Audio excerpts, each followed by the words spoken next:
navigating a new normal. So we have 6 lessons for adopting health advocacy strategies during COVID-19 and beyond.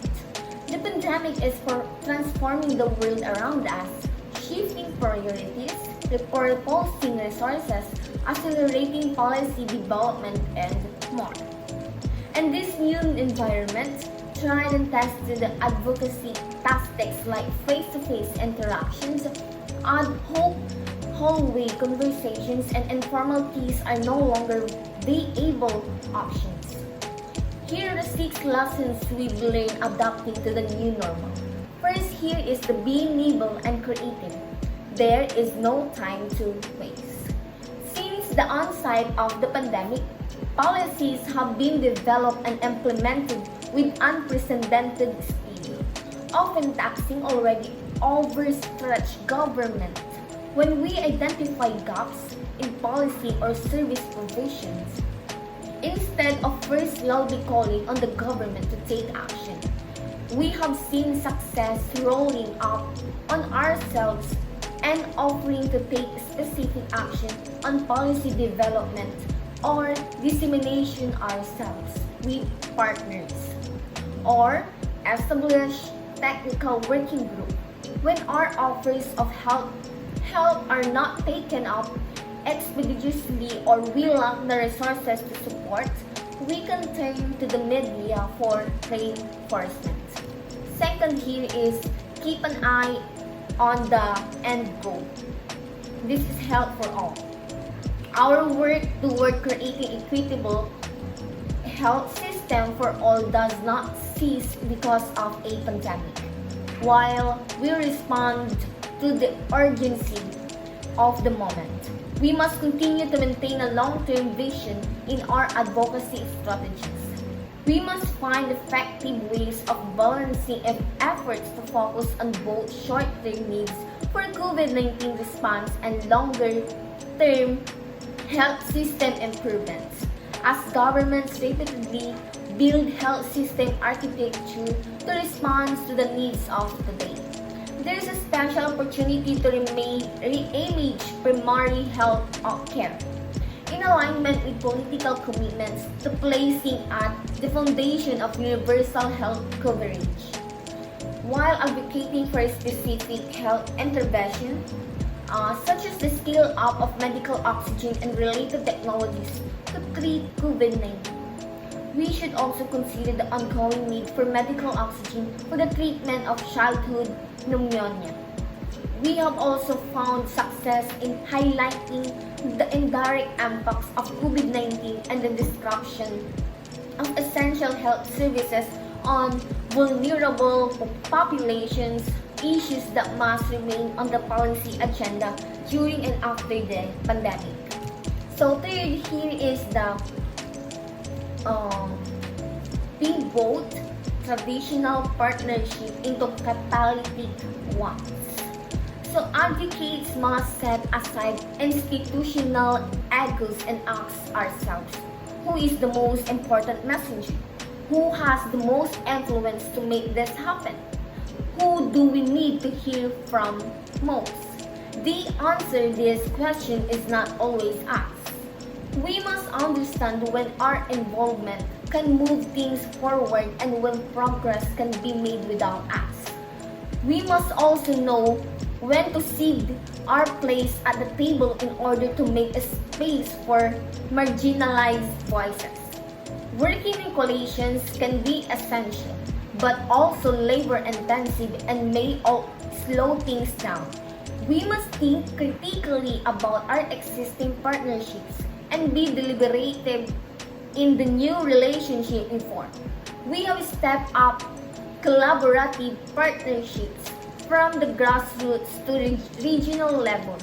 These partnerships elevate fundamental health system issues including primary health care, universal health coverage, and health research and development through joint actions and virtual dialogues.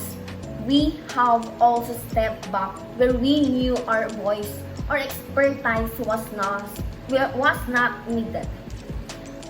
Next is take tactics virtual. but do not lose community voices. Given the increasingly virtual nature of our work, we must put more time and effort into the development of creative assets that can promote our advocacy agenda virtually.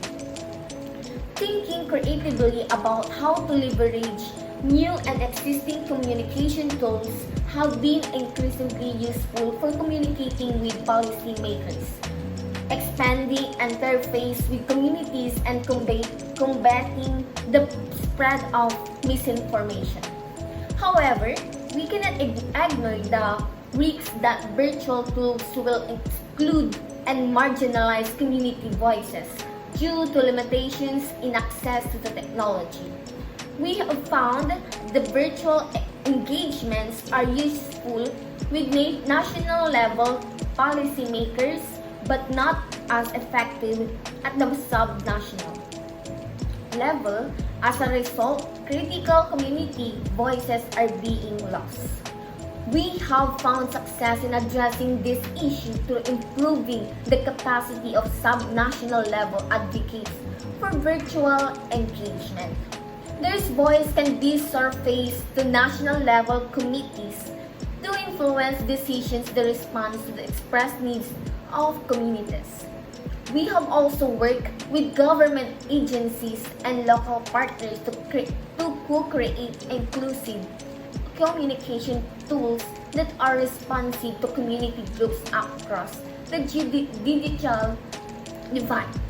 From using local radio, televisions, and public address system to hosting weekly hashtag Ask the DJ, Twitter discussions, and publishing op-eds and calls to action over social media.